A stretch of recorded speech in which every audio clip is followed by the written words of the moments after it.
Чоловік раптовно адчув себе кепска, трапив у дорожно-транспортне здарэнне, пацярпеў на пажары ці ў іншай тэхнагеннай аварыі.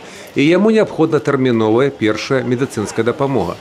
Як дзейнічаць у такой сітуацыі? Адказ на гэтае пытанне павінен быць зусім не рытарычным. Але ці заўсёды мы можам прыйсці на дапамогу тым, хто гэтага патрабуе прама ў гэты момант? Напэўна, далёка не заўсёды.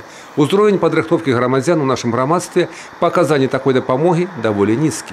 Каб неяк выправіць стан справ і праводзяцца спецыяльныя акцыі. Адна з іх – сумеснае таварыства Чырвонага крыжа і Дзяржаўтаінспекцыі в обласці. Водителям прапанавалі адказаць на розныя пытанні па дзейнічанні ў экстрэмальнай ситуации. Отказывали не вельми упэўнена. Ну, только из курсов по медицине, которые были в университете и которые были в автошколах, когда сдавали экзамены. Практических навыков минимально. Почти все правильно. Один неправильный вопрос.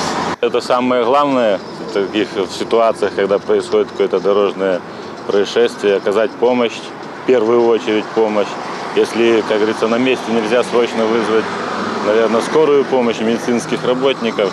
А вельмі часта ад першых хвілін пры трапленні чалавека ў складаную сітуацыю залежыць не толькі яго здароўе, а і жыццё.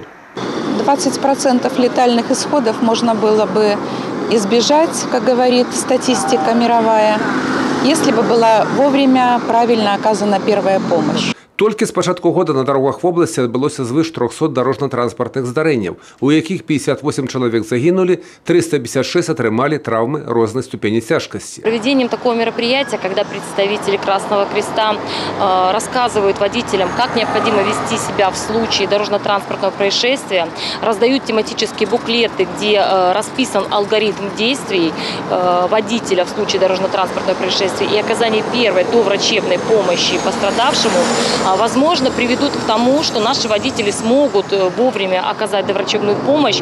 У любым выпадку, нават калі вы не ў стане дапамагчы чалавеку, у складанай сітуацыі неабходна зрабіць усё магчымае, каб на месца здарэння ў самы кароткі час прыбылі медыкі. Тым больш, што ў спецыялістаў сваё стаўленне да спосабаў аказання першай медыцынскай дапамогі. Сложно об этом судить. Понимаете, для того, чтобы оказать первую помощь, иногда это может быть и правильно, там, если кто почитает в интернете правильные советы. Но опять же, я лично на расстоянии никому, если знакомые звонят, на расстоянии никому первую помощь по телефону не оказываю. Потому что можно такого насоветовать, что ай-яй. Поэтому и первую помощь, наверное, должен все-таки оказывать специалист. Потому что интерпретировать всю комплексе, всю картину, которая есть, ну, это надо, извиняюсь, 7 лет учиться, 6 лет в институте и год интернатуры. Юрий Печур, Тагран Акопян, телерадиокомпания «Брест».